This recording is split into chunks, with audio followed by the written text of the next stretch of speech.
Dear student, उजाला academy में आपका स्वागत है। आज के इस वीडियो में हम बात करेंगे सीटेट में पूछे जाने वाले ईवीएस के इंपॉर्टेंट क्वेश्चन पर। जितने भी क्वेश्चन प्रीवियस ईयर के क्वेश्चन पेपर में पूछे गए थे उन सभी को मैंने यहाँ पर सेलेक्ट किया है, तो यह वीडियो बहुत ही इंपॉर्टेंट होने वाला है, तो इसे एंड तक जरूर देखिएगा। और यदि चैनल पर नए हैं तो चैनल को सब्सक्राइब कर लें और बेल आइकन को भी प्रेस कर लें ताकि मेरा हर एक वीडियो आप तक पहुँचता रहे और आपकी तैयारी अच्छी तरीके से होती रहे। और यदि आपने अभी तक मेरी पिछली वीडियोस को नहीं देखी है तो चैनल पर जाकर देख लें ताकि आपकी तैयारी बेहतर हो सके, क्योंकि मैंने उसमें भी इम्पॉर्टेंट क्वेश्चन जितने भी हैं उन सबको कवर करवाई हूँ। एक बार ज़रूर चेकआउट करिएगा। अगर वीडियो नहीं मिल रही है तो मेरे चैनल पर जाइए, प्लेलिस्ट में सीटेट 2024 के नाम से प्लेलिस्ट है, उसमें आपको सारी वीडियो मिल जाएगी। ठीक है, तो चलिए बिना टाइम वेस्ट किए वीडियो को स्टार्ट करेंगे और देखेंगे क्या है क्वेश्चन नंबर 1। देखिए क्वेश्चन नंबर 1 है, चूहों द्वारा फैलने वाला रोग है। इन सभी ऑप्शन में से बताना है हमें कि चूहों द्वारा फैलने वाला ऐसा कौन सा रोग है जो चूहों के द्वारा फैलता है। देखिए ऑप्शन दिया गया है चेचक, मलेरिया, प्लेग, तपेदी। इन चारों रोग में से बताइए कौन सा ऐसा रोग है जो चूहों द्वारा फैलता है। देखिए जितने लोग भी आंसर कर रहे हैं ऑप्शन नंबर सी वो बिल्कुल करेक्ट है। चूहों द्वारा फैलने वाला रोग प्लेग है। प्लेग चूहों द्वारा फैलता है। ठीक है, यानी कि ऑप्शन नंबर सी इस क्वेश्चन का राइट आंसर हो जाएगा। चेचक, मलेरिया, तपेदी ये सब आपको पता है कि वायरस वगैरह द्वारा फैलता है, पर जो चूहों द्वारा फैलने वाला रोग है वो प्लेग है। इसे याद रखिएगा और इम्पोर्टेंट में नोट करिएगा क्योंकि कई बार एग्जाम में पूछा गया क्वेश्चन है। और एक बात का ध्यान रखिएगा, मैं जितना भी क्वेश्चन करवा रही हूँ उसका आंसर आप कमेंट बॉक्स में करते चलिएगा मेरे साथ, ताकि आपको पता लगेगा आप कितना आंसर सही कर पा रहे हैं। तो चलिए अब देख लेते हैं क्वेश्चन नंबर 2। आगे क्वेश्चन नंबर 2 प्राथमिक सामाजिकरण है। प्राथमिक सामाजिकरण की बात की जा रही है। क्या है प्राथमिक सामाजिकरण? ऑप्शन आपके सामने है, शुरुआती आयु में परिवार एवं मित्रों से सीखना, या फिर किशोरावस्था में समाज से सीखना, या फिर प्राथमिक स्तर पर समाज से सीखना, या शिक्षकों का अनुसरण करना। बताइए क्या हो जाएगा प्राथमिक सामाजिकरण? सबसे पहला सामाजिकरण क्या होता है जहाँ बच्चा सबसे पहले सीखता है? पहला समाज क्या होता है एक बच्चे का? उसका घर परिवार होता है, उसके मित्र होते हैं जहाँ से वो चीज़ों को सीखता है। सबसे पहले वो विद्यालय तो नहीं जाता छोटा बच्चा, वो अपने परिवार में ही सीखता है चीज़ों से, जो परिवार के लोगों से ही सीखता रहता है कुछ ना कुछ, है ना। तो यहाँ पर जो आंसर करेक्ट है, प्राथमिक सामाजिकरण होता है शुरुआती आयु में परिवार एवं मित्रों से सीखना। जो बच्चे का शुरुआती आयु होता है, बचपन होता है, उसमें बच्चा क्या करता है? परिवार और अपने मित्रों से सीखता है। ये प्राथमिक सामाजिकरण होता है। ठीक है, यानी कि ऑप्शन नंबर ए इस क्वेश्चन का राइट आंसर हो जाएगा। आगे क्वेश्चन नंबर 3, निम्न में से कौन सी खरीफ की फसल नहीं है? ऐसे नहीं वाले क्वेश्चन को देखिए ध्यान से करिएगा, जहाँ नहीं लिखा हो उस ऐसे क्वेश्चन को ध्यान से करेंगे, क्योंकि कई बार बच्चे यहाँ पर गलती कर जाते हैं और 1-2 नंबर से इनका सीटेट रह जाता है। आप ऐसी गलती बिल्कुल नहीं करेंगे, नहीं वाले क्वेश्चन को ध्यान से करेंगे। ठीक है, तो इस क्वेश्चन में बात की जा रही है खरीफ की फसल नहीं है। इसमें से कोई एक ऐसा ऑप्शन है जो खरीफ की फसल नहीं हो, उसको हमें देखना है कौन सा ऑप्शन है। क्या वो चावल है, या फिर गन्ना, गेहूँ, मक्का? बताइए कौन सी ऐसी फसल है जो खरीफ फसल नहीं है? देखिए जो चावल होता है वो खरीफ का फसल होता है, खरीफ फसल है ये, है ना। तो ये तो ऑप्शन नहीं होगा। और हमसे यहाँ पर पूछा गया है खरीफ की फसल नहीं है, नहीं वाला ऑप्शन पूछा गया है ना, तो चावल तो है। ठीक, तो जो इसमें से आंसर हो जाएगा कि खरीफ की फसल नहीं है वो है ऑप्शन नंबर सी, गेहूँ। गेहूँ एक खरीफ फसल नहीं है। ठीक है, यानी कि ऑप्शन नंबर सी इस क्वेश्चन का राइट आंसर हो जाएगा। देखिए जो गेहूँ है वो रबी की फसल है, रबी फसल है गेहूँ। ठीक है, इसलिए ये खरीफ वाले में नहीं आएगा, चावल खरीफ वाले में आ जाएगा। ठीक, आई होप आपको यहाँ तक समझ में आ गया होगा। तो चलिए देख लेते हैं क्वेश्चन नंबर 4। देखिए निम्न में से कौन सा पदार्थ बायोगैस संयंत्र में प्रयोग नहीं होता है? एक बार फिर से आपके सामने नहीं वाला क्वेश्चन आ गया है। इसमें से हमें बताना है ऐसा कौन सा पदार्थ है जो बायोगैस संयंत्र में प्रयोग नहीं होता है। जो बायोगैस होता है उसमें प्रयोग न होने वाला पदार्थ बताना है हमें। आपके सामने ऑप्शन दिया गया है, पशुमल, या फिर खनिज तेल, जैव कचरा, मानव मल। ऐसा कौन सा पदार्थ है जो बायोगैस संयंत्र में उपयोग नहीं होता है? आप लोग आंसर करेंगे, क्या हो जाएगा करेक्ट आंसर? देखिए जितने लोग भी आंसर कर पा रहे हैं ऑप्शन नंबर बी वो बिल्कुल करेक्ट है।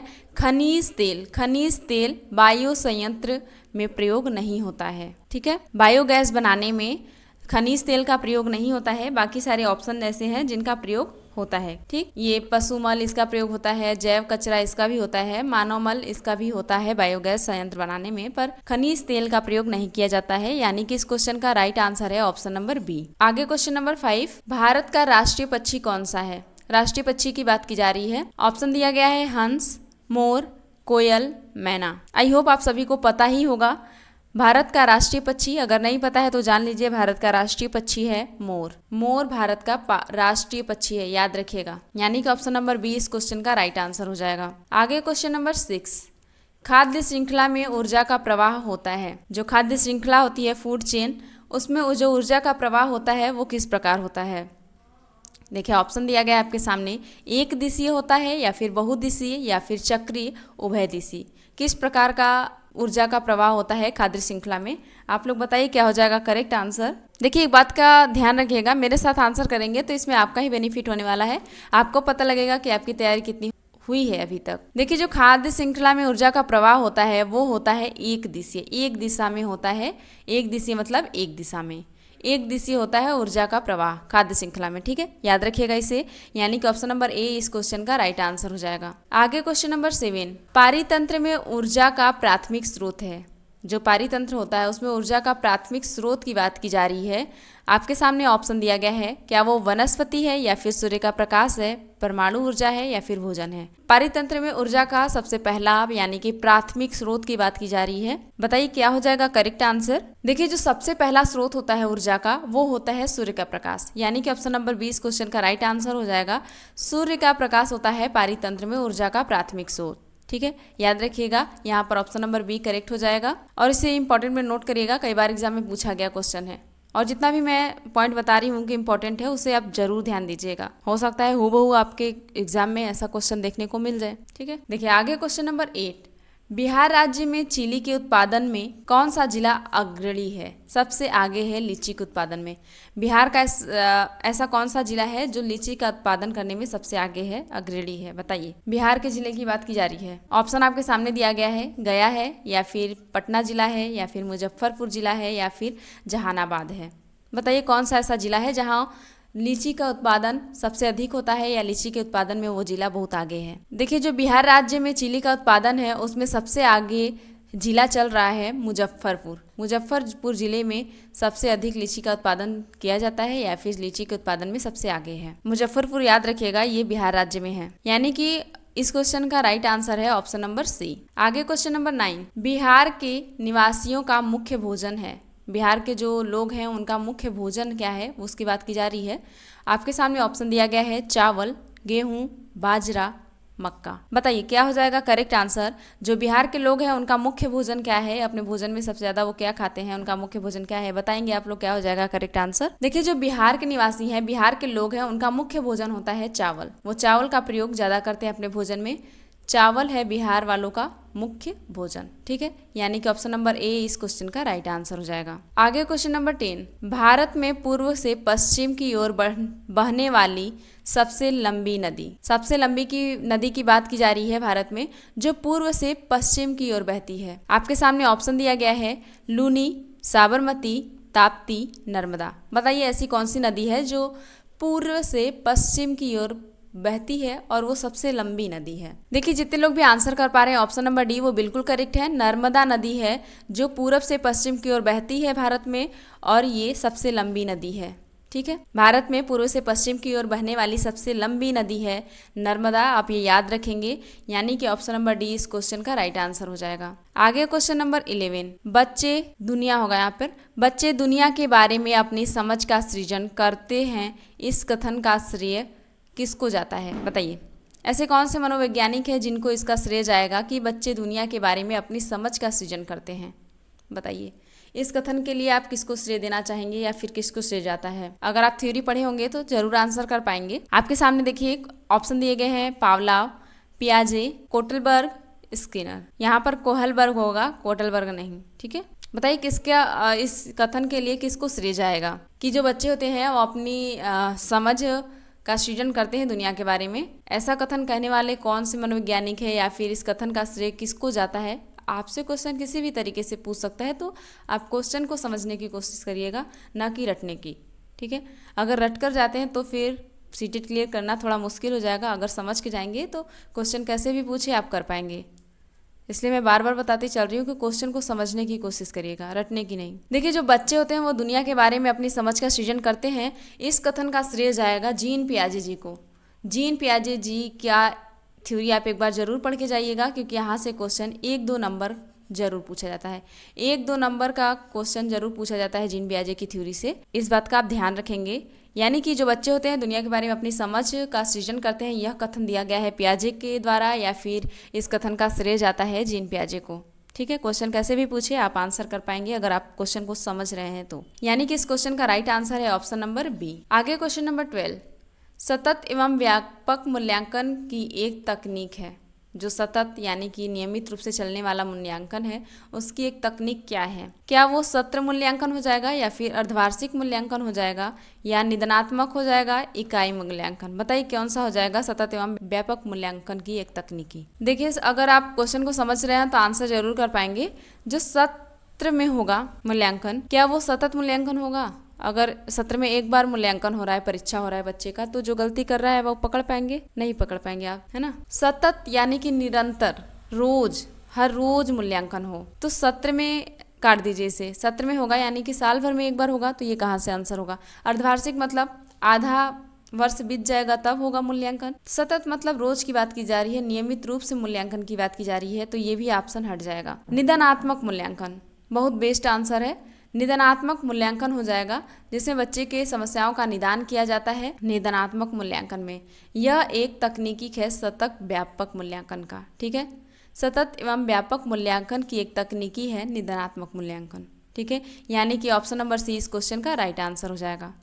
आप ऐसे आंसर्स को हटाना सीखिए, जो करेक्ट आंसर होगा वो अपने आप सामने निकल कर आ जाएगा। तो चलिए देख लेते हैं आगे क्वेश्चन नंबर 13। तो चलिए देख लेते हैं क्वेश्चन नंबर 13। देखिए क्वेश्चन नंबर 13 है, एक अच्छे परीक्षण की कौन सी विशेषता नहीं है? नहीं वाला क्वेश्चन ध्यान से करिएगा, बार बार बता रही हूँ मैं। देखिए क्या पूछा है क्वेश्चन में, एक अच्छे परीक्षण की कौन सी विशेषता नहीं है? नहीं वाला क्वेश्चन है। ठीक है, ऑप्शन आपके सामने है, वैधता, विश्वसनीयता, वस्तुनिष्ठता, उत्तीर्ण करना। जो निगेटिव आंसर होगा उसकी तरफ जाएंगे आप, आंसर खुद ही मिल जाएगा। देखिए अगर एक अच्छा परीक्षण है, अच्छा परीक्षण करना चाहते हैं, तो उसकी एक विशेषता नहीं होगी कि बच्चा जरूरी है कि उत्तीर्ण होगा। उत्तीर्ण करना, परीक्षा को पास करना, ये एक अच्छे परीक्षण की विशेषता नहीं है, याद रखिएगा। अगर बच्चे को आपको पास ही करना है, उत्तीर्ण ही करना है, तो आप सरल सरल क्वेश्चन दे देंगे क्वेश्चन पेपर में, या फिर क्वेश्चन पेपर ही बच्चों को पहले ही बता देंगे एग्जाम से पहले, तो बच्चा ऐसे ही उत्तीर्ण हो जाएगा, पास हो जाएगा।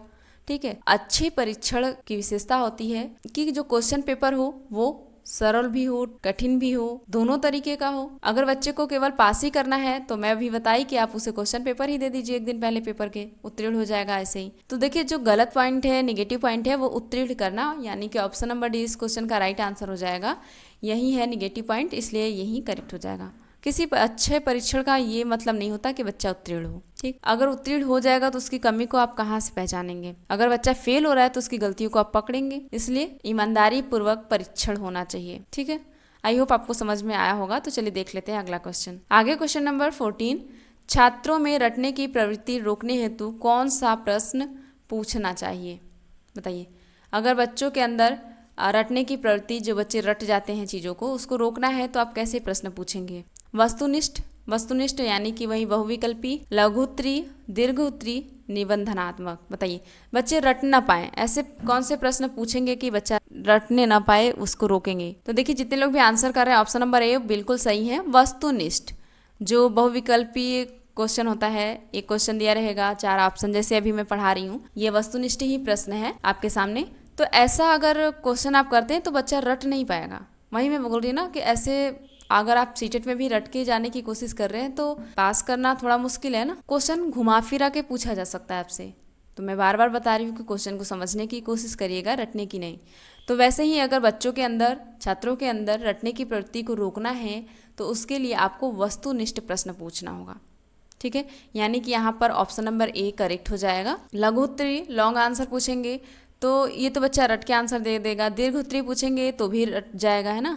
निबंधनात्मक मतलब निबंध वाले क्वेश्चन पूछेंगे तब भी वो रट के आंसर कर देगा। पर वस्तुनिष्ठ वाला क्वेश्चन कितना रटेगा? उसे पढ़ना पड़ेगा, समझना पड़ेगा चीज़ों को, तब वो आंसर कर पाएगा। जैसे कि आप लोग अभी सीटेट की तैयारी कर रहे हैं तो क्वेश्चन को समझ रहे होंगे ताकि आपका सीटेट क्लियर हो सके, है ना। वैसे ही छात्रों में रटने की प्रवृत्ति को रोकना है तो आपको वस्तुनिष्ठ प्रश्न पूछना होगा। आई होप आपको समझ में आया होगा। तो चलिए देख लेते हैं अगला क्वेश्चन। आगे क्वेश्चन नंबर 15, पौधों के विभिन्न भागों के शिक्षण हेतु आवश्यक है। अगर पौधे का विभिन्न भाग का शिक्षण करना है, समझना है उसको, तो किसकी आवश्यकता होगी? क्या पाठ्य पुस्तक से समझेंगे, या फिर पौधों का अवलोकन करके श्यामपट्ट पर, या फिर पौधों का चित्र बनाकर? सबसे बेस्ट आंसर की तरफ जाइएगा आप। देखिए, अगर पौधे के विभिन्न भागों का शिक्षण करना है तो उसके लिए आवश्यक होता है पौधों का अवलोकन करना। पौधों का अवलोकन करेंगे तो उसके विभिन्न भागों का शिक्षण कर पाएंगे, अच्छे से समझ पाएंगे। पौधा कितना पानी दिया गया, कितना टेम्परेचर दिया गया, तब जाके वो जर्मिनेट हुआ, फिर कैसे बढ़ा, कितनी पत्तियां आई पहले, फिर क्या हुआ, तो पूरा प्रोसेस आप देखेंगे, अवलोकन करेंगे, तभी आप पौधे के विभिन्न भाग का शिक्षण कर पाएंगे अच्छे तरीके से। ठीक है, यही बेस्ट आंसर है, यानी कि ऑप्शन नंबर 20 क्वेश्चन का राइट आंसर हो जाएगा। पाठ्य पुस्तक पढ़ लेंगे तो क्या ही समझ में आएगा, है ना। पाठ्य पुस्तक में जो लिखा है चीज़ों को, लिखा हुआ चीज़ पढ़ना और खुद से अनुभव करना थोड़ा डिफरेंट है ना। खुद से अनुभव किया हुआ चीज़ें भूलता नहीं है, और पाठ्य पुस्तक में पढ़ के आप कितना ही समझ पाएंगे। श्यामपट्ट पर कोई चित्र बना दिया, समझा दिया, तो क्या आप समझ में आएंगे, अवलोकन कर पाएंगे अच्छे से? नहीं हो पाएगा ना। सबसे बेस्ट आंसर है ऑप्शन नंबर बी, पौधों का अवलोकन। देखिए आगे क्वेश्चन नंबर 16, लड़के लड़कियों की अपेक्षा अधिक बुद्धिमान होते हैं, यह कथन क्या है बताइए। क्या ये कथन सही है, गलत है, या फिर क्या है बताइए। लड़के लड़कियों की अपेक्षा अधिक बुद्धिमान होते हैं, इसके लिए तो मैं आपसे पूछना चाहूँगी, आपका क्या राय है, आप क्या सोचते हैं कि सच में लड़के लड़कियों की अपेक्षा अधिक बुद्धिमान होते हैं? अगर आपकी भी थिंकिंग ऐसी है तो जल्दी से कमेंट करके इसका आंसर आप लोग बताएंगे, क्या हो जाएगा करेक्ट आंसर। अभी हम डिस्कस करने वाले हैं क्या हो जाएगा करेक्ट आंसर। देखिए आपके सामने ऑप्शन है, सही हो सकता है, या फिर बुद्धि के भिन्न पक्षों के लिए सही है, लैंगिक पूर्वाग्रह को प्रदर्शित करता है। इन चारों ऑप्शन में से आप क्या चुनने वाले हैं, जल्दी से कमेंट करके बताएंगे। लड़के लड़कियों की अपेक्षा अधिक बुद्धिमान होते हैं, यह कथन क्या सही है? बिल्कुल गलत है। अगर ऐसा आप सोच रहे हैं तो आप भी गलत हैं। अगर सही हो सकता है मतलब आप थोड़ा बहुत तो मानते हैं कि लड़के लड़कियों की अपेक्षा अधिक बुद्धिमान होते हैं, मतलब कि गलत है। थोड़ा भी ऐसा नहीं मानना है ना। आप कुछ कह ही नहीं सकते कौन कितना बुद्धिमान होता है, आप जितना बुद्धि का प्रयोग करेंगे उतना होगा। ठीक है, या फिर देखिए ऑप्शन नंबर सी को भी देख लेते हैं, बुद्धि के भिन्न पक्षों के लिए सही है। कैसे सही है भाई, गलत है ना। यानी कि तीनों ही ऑप्शन गलत हो गए, तो आपके सामने करेक्ट आंसर निकल कर आ चुका है, लैंगिक पूर्वाग्रह को प्रदर्शित करता है। किसी एक लिंग की तरफ झुकाव हो रहा है, यहाँ पर लैंगिक पूर्वाग्रह है यहाँ पर। ठीक है, लड़के लड़कियों की अपेक्षा अधिक बुद्धिमान होते हैं, यह कथन लैंगिक पूर्वाग्रह को प्रदर्शित कर रहा है, यानी कि ऑप्शन नंबर डी इस क्वेश्चन का राइट आंसर हो जाएगा। अगर आप भी मानते हैं लड़के लड़कियों की अपेक्षा अधिक बुद्धिमान होते हैं तो आप गलत हैं। ठीक है, ऐसा कुछ भी नहीं होता, लिंग का कोई नाता नहीं है बुद्धि से। तो चलिए देख लेते हैं अब अगला क्वेश्चन नंबर 17, भारत राज्य में कक्षा 5 तक पर्यावरण अध्ययन कैसा विषय है? क्या वो एकीकृत है, उप विषय है, समन्वित है, वैकल्पिक है? जो बिहार राज्य में कक्षा 5 तक का पर्यावरण अध्ययन है वो कैसा विषय है? देखिए जितने लोग भी आंसर कर पा रहे हैं ऑप्शन नंबर सी वो बिल्कुल करेक्ट है, समन्वित है। समन्वित है, बिहार राज्य में जो कक्षा 5 तक पर्यावरण का अध्ययन कराया जाता है वो विषय पर्यावरण समन्वित है। ठीक है, यानी कि ऑप्शन नंबर सी इस क्वेश्चन का राइट आंसर हो जाएगा। आगे क्वेश्चन नंबर 18, पर्यावरण अध्ययन में क्षेत्र भ्रमण का मुख्य उद्देश्य होता है। जो पर्यावरण अध्ययन होता है, इन्वायरमेंटल होता है, उसमें जो क्षेत्र भ्रमण पर ले जाते हैं शिक्षक बच्चों को, उसका मुख्य उद्देश्य क्या होना चाहिए, क्या होता है बताइए? क्या पिकनिक मनाने जाते हैं, या फिर मनोरंजन के लिए चले जाते हैं क्षेत्र भ्रमण पर, या फिर प्रत्यक्ष अनुभव के लिए जाते हैं, या फिर सरकारी योजना का निर्वाह करने के लिए? सरकार कहती है ले जाओ इसलिए ले जाते हैं? बिल्कुल गलत है ना। जाके घूम के चले आएंगे फिर तो कोई मतलब नहीं। उसका मुख्य उद्देश्य होता है प्रत्यक्ष अनुभव, सामने देखकर प्रत्यक्ष अनुभव करना कि चीज़ें कैसे हो रही हैं हमारे पर्यावरण में। मनोरंजन के लिए, केवल मनोरंजन के लिए जाना होगा तो फिर टीवी लगा देना, मनोरंजन कर लेंगे बच्चे। पिकनिक मनाना ये कोई उद्देश्य नहीं होना चाहिए आपका। क्षेत्र भ्रमण पर अगर आप ले जा रहे हैं बच्चों को तो उसका मुख्य उद्देश्य होना चाहिए कि बच्चे प्रत्यक्ष रूप से अनुभव करें और देखें चीज़ों को और समझें। ठीक, यानी कि ऑप्शन नंबर सी इस क्वेश्चन का राइट आंसर हो जाएगा। पर्यावरण का अध्ययन जो होता है उसमें जो क्षेत्र भ्रमण का मुख्य उद्देश्य होता है वो प्रत्यक्ष रूप से अनुभव करना होता है। आई होप आपको समझ में आ गया होगा। तो चलिए देख लेते हैं आगे क्वेश्चन नंबर 19, प्राथमिक स्तर पर पर्यावरण अध्ययन के लिए कौन सी विधि प्रभावशाली है? ऐसे इसमें से कौन सी विधि है जो प्राथमिक स्तर पर पर्यावरण अध्ययन के लिए प्रभावशाली विधि है बताइए? क्या वो योजना विधि है, या फिर कहानी विधि है, व्याख्यान विधि है, या फिर वाद विवाद विधि है? जिसमें बच्चा एक्टिव होगा वही प्रभावशाली विधि होगा, इतना जान लीजिए। अब आप आंसर करिए कौन सा हो जाएगा करेक्ट आंसर। प्राथमिक स्तर को भी ध्यान रखेंगे आप, प्राथमिक स्तर की बात की जा रही है यहाँ पर। देखिए जितने लोग भी आंसर कर पा रहे हैं ऑप्शन नंबर बी वो बिल्कुल करेक्ट है, कहानी विधि। जो छोटे बच्चे होते हैं, प्राथमिक स्तर पर बच्चे होते हैं, उनको अगर पर्यावरण अध्ययन करवाना है अच्छे तरीके से, प्रभावशाली तरीके से, तो उनके लिए कहानी विधि बेस्ट हो जाएगी। उनकी बुक में कहानी वगैरह होनी चाहिए पर्यावरण को लेकर, जिससे वो अच्छे तरीके से सीख पाएंगे। यानी कि ऑप्शन नंबर बी इस क्वेश्चन का राइट आंसर हो जाएगा। आगे क्वेश्चन नंबर 20, निम्न में से कौन सा एक अभिप्रेरक शिक्षण का संकेत होता है? अभिप्रेरक शिक्षण का संकेत बताइए कौन सा होगा? क्या कक्षा में अधिकतम उपस्थिति, ये हो जाएगा, या बच्चों द्वारा प्रश्न पूछना, कक्षा में एकदम खामोशी, या फिर गृह कार्य पूर्ण करना?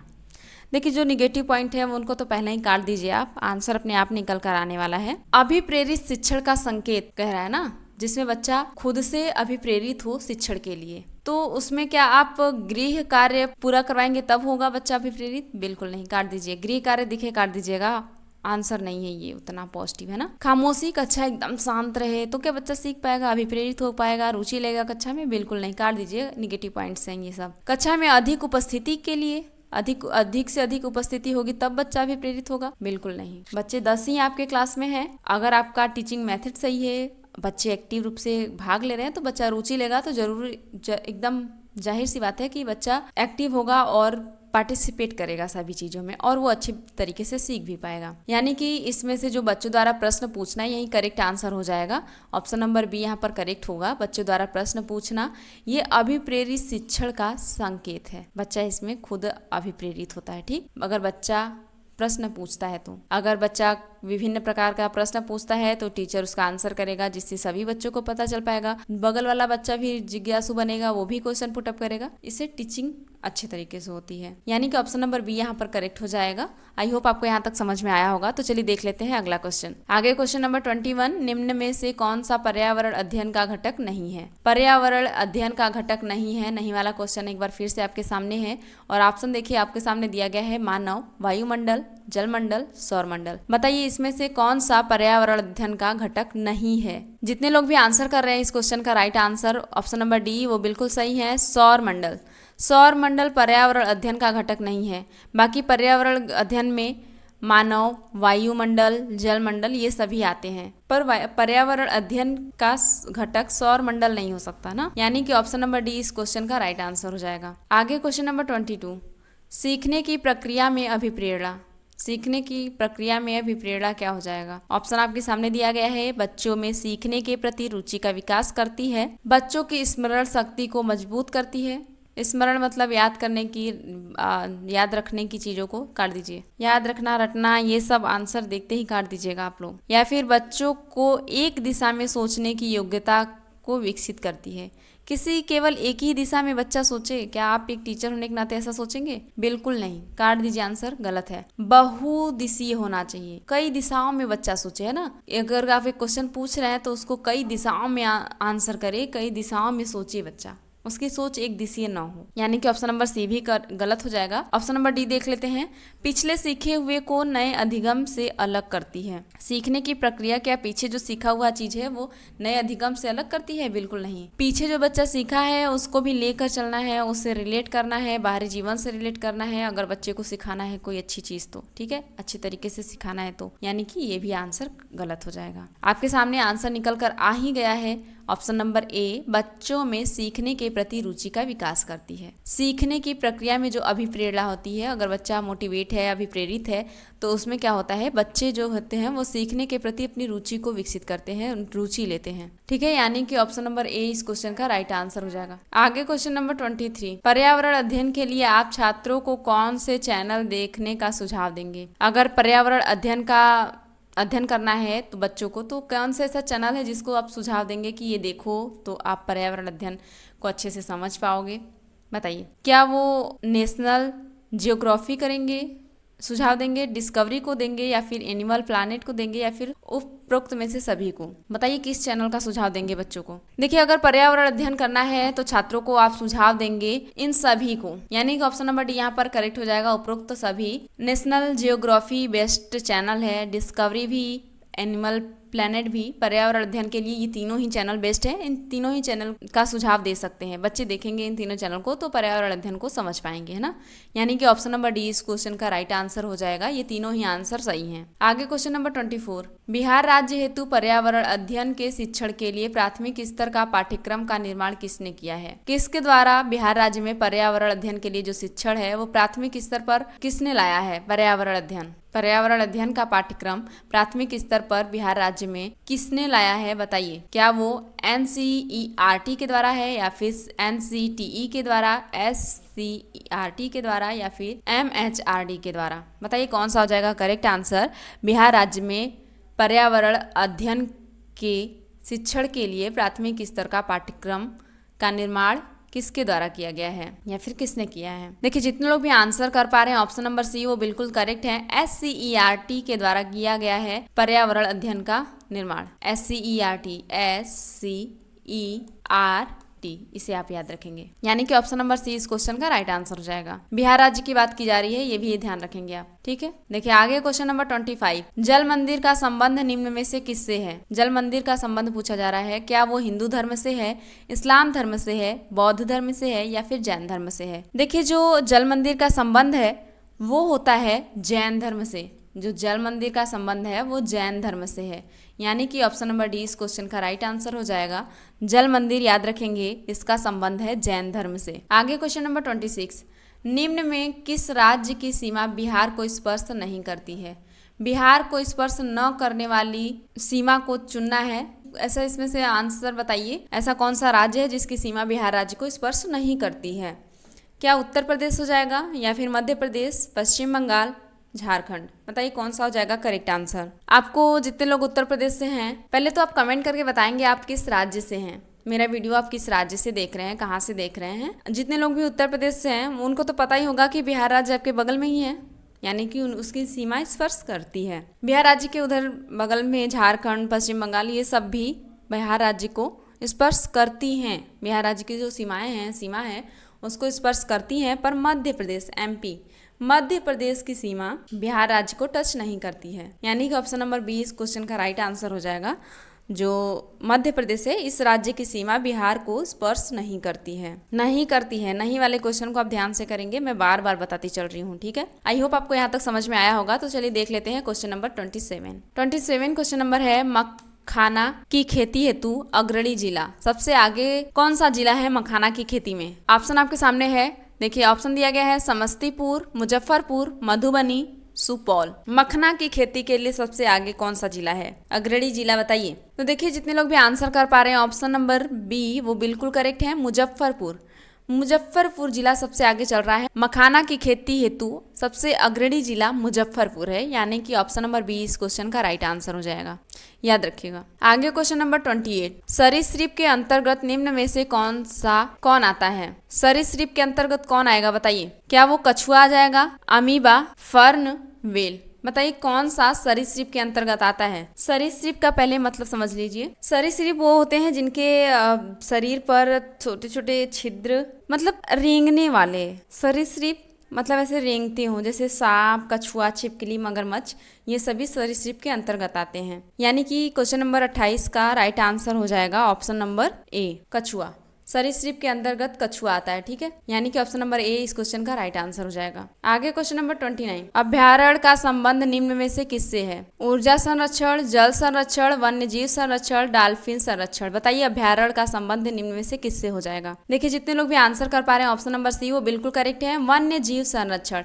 वन्य जीव संरक्षण ये संबंधित होता है अभ्यारण्य से, ठीक है। यानी कि ऑप्शन नंबर सी इस क्वेश्चन का राइट आंसर हो जाएगा। आगे क्वेश्चन नंबर 30, विश्व विकलांग दिवस निम्न में से कब मनाया जाता है? जो विश्व विकलांग दिवस होता है वो कब मनाया जाता है? ऑप्शन आपके सामने है, 3 नवंबर को, 3 अक्टूबर को, 3 दिसंबर को, 3 मार्च को।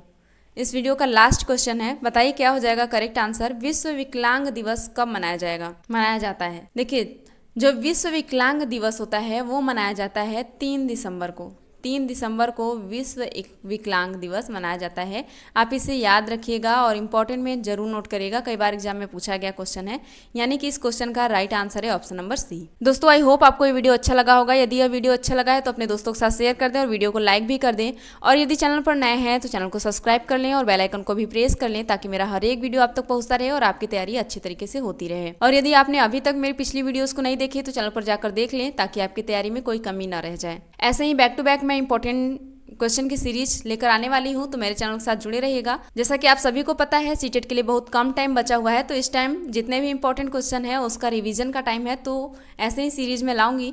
तो चैनल को सब्सक्राइब कर दीजिएगा, और अगर आपके दोस्त तैयारी कर रहे हैं सीटेट की तो उनके साथ भी मेरा चैनल शेयर कर दीजिएगा। तो चलिए फिर मैं मिलती हूँ आपसे नेक्स्ट वीडियो में, तब तक के लिए टाटा बाय बाय।